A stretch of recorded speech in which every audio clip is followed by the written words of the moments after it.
1835. A cold, late afternoon. I was alone in an archive room that smelled of old paper and damp wood. I wasn't looking for giants. I was there because of doors. Doors that were too tall. Doors that didn't match the rest of the buildings. Things we see, find strange for 2 seconds, and then accept. I had been doing this for years. Until that day. I pulled a photograph from an unlabeled folder. Thick paper, worn edges. A man standing in front of a public building. Dark suit, firm posture, ordinary look. No circus, no spectacle. The problem wasn't him. It was the door behind him. That door was almost twice as tall as it should have been. And for the first time, the proportions made sense. The man didn't look big. The building looked like it was made for him. That shouldn't exist. I measured it with my eyes. I went back to the original building plan, drawn in the 18th century. Internal corridor. Door over 4 meters high. It wasn't a ceremonial entrance. It was a work passage. And it was repeated. Stairs with steps too high. Tables too wide. Handrails out of reach for an average person. It wasn't an isolated mistake. It was a silent pattern. I went back to the photographs. They weren't paintings. They weren't myths. They were photos. Correct grain, correct light, correct shadow. Very large people next to normal people, in official settings, with total naturalness. Guards, supervisors, men in positions of command. No one explaining anything, because apparently there was nothing to explain at that time. The physical details shouldn't have existed, but it did. What bothered me wasn't the height, it was the normality. No one pointed it out, no one highlighted it.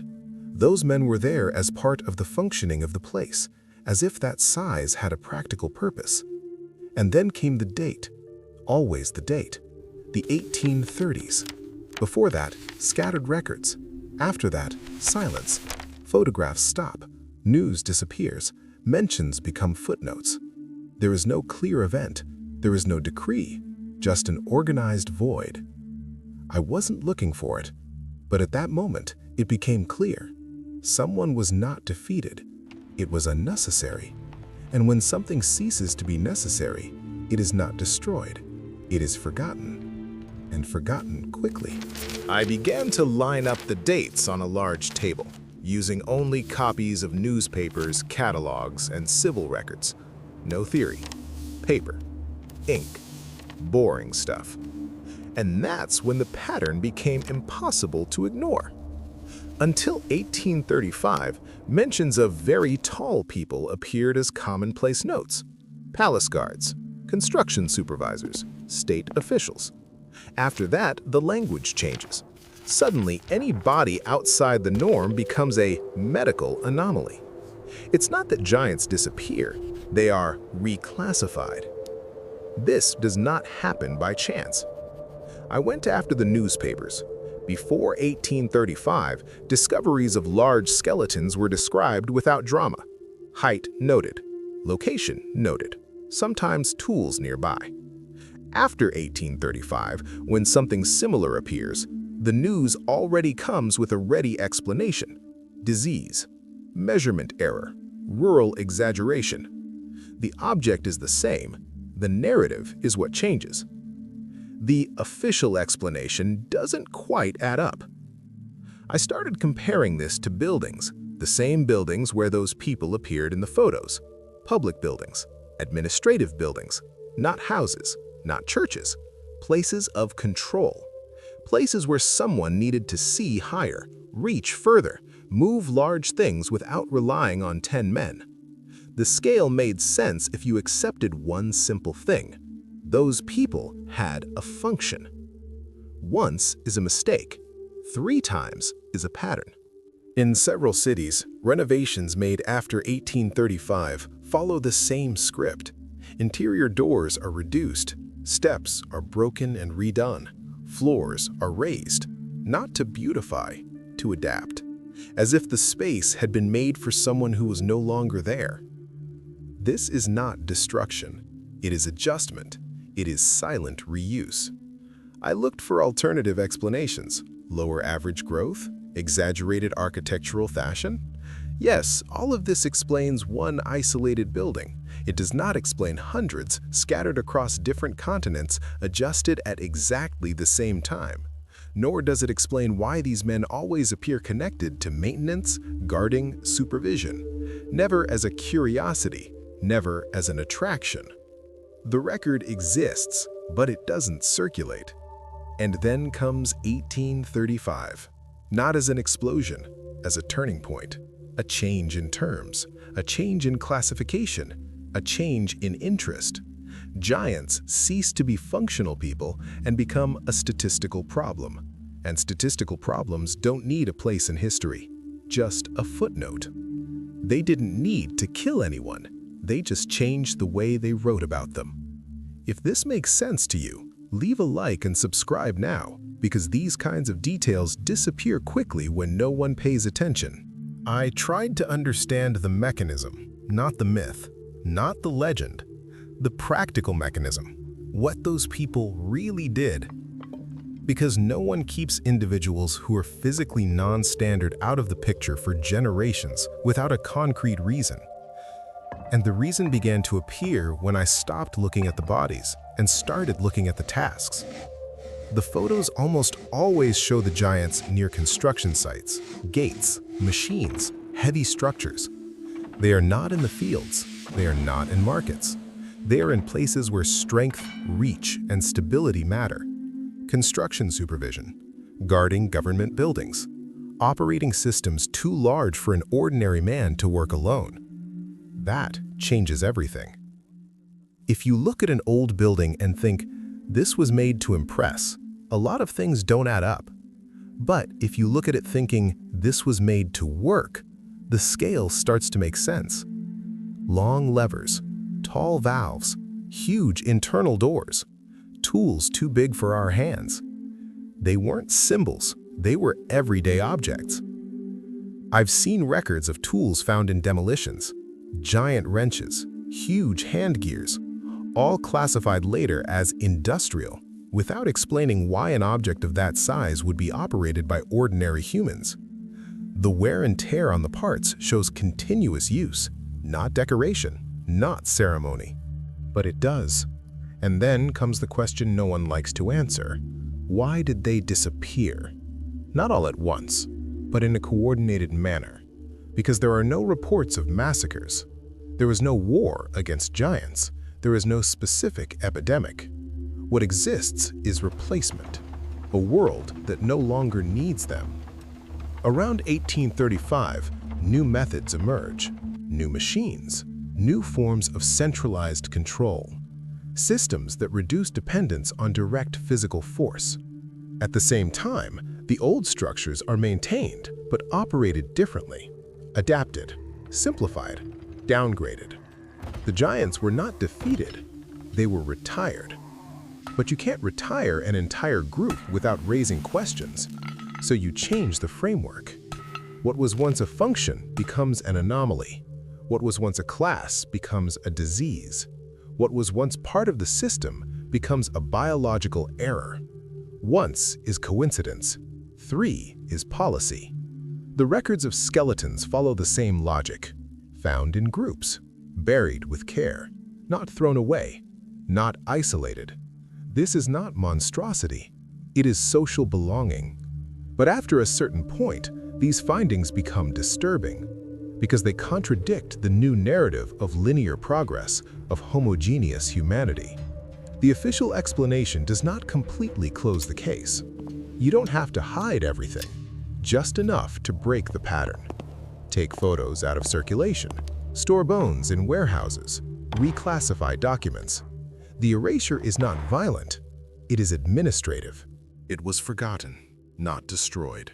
And the more I connected these pieces, the clearer it became that the giants were not at the top of society. They were the support, the operators of a physical world too big for us. When that world changed, they became an inconvenient detail. Once the mechanism became clear, I began to look for traces of erasure. Not an attack, not a hunt. Something colder, more efficient. And it always appears in the same way. Paperwork, renovations, silence. Newspapers are the first sign. Until the end of the 19th century, discoveries of large bones were common news. Michigan, Ohio, California. Roadworks, foundations, excavations. Heights described without surprise, 7, 8, sometimes 9 feet, always in groups, always carefully buried. Then, suddenly, it ends. It doesn't diminish, it stops. That's not how science works. When something stops appearing, someone has decided to stop looking. I went after the destinations of these finds. Most followed the same path: universities, museums, national institutions. They went in as study material. They came out as nothing. Incomplete records, unlabeled boxes, transfers without protocol. When asked today, those responsible say the same thing: lost, misplaced, never existed. The record exists, but it doesn't circulate. At the same time, cities change. Not on the map, at ground level. Old buildings get new floors. Windows become basements. Interior doors are cut out. Steps are broken and rebuilt. This costs money. It's hard work, and it doesn't improve aesthetics. It only improves adaptation to smaller bodies. If it were just one place, it would be acceptable. But this happens in series. Europe, America, Russia, always after 1835. Always with the same logic. Preserve the structure, erase the original scale. Once is a mistake. 3 times is standard. Official documents help smooth the process. The vocabulary changes. Guard becomes caretaker. Supervisor becomes employee. Person of extraordinary stature becomes rare medical case. What was a function becomes an exception. What was class becomes disease. There are no villains, only administrative decisions. And that is the most disturbing thing. There was no need for overt violence. The system no longer needed them. Smaller machines operated by more people, more distributed control. Strength replaced by numbers. The world became tighter, lower, more efficient for a standard body. The giants became a fitting problem. I found reform reports that do not explain why the changes were made. They only describe them. Adaptation, standardization, safety, clean words, technical. No questions about who used it before. It was forgotten, not destroyed. And when you combine that with Tartaria's disappearance from maps, the timing is disturbing. Territory disappears. A functional class vanishes. Architecture remains, but changes use. It doesn't look like collapse. It looks like transition. A world inherited by people who didn't build it. In the end, erasure doesn't need to convince anyone. It just needs to work long enough so that future generations never ask the right question. Because when there is no question, there is no investigation. And when there is no investigation, the past becomes mere decoration, buried in plain sight. Today, when I pass by these buildings, I can no longer pretend I don't see them. The doors are still too tall, the stairs are still uncomfortable, the old chairs are still too big for any ordinary body. None of this was made for us. It was only adapted to fit us. What bothers me most is not the idea of giants, it's the ease with which the world moved on without them. No questions asked, no mourning, no clear record, as if they had never been an essential part of how things worked. as if they were just an inconvenient detail that had to be removed from history so that everything could continue to function smoothly. I don't see this as a well-kept secret. I see it as something worse, a comfortable oblivion.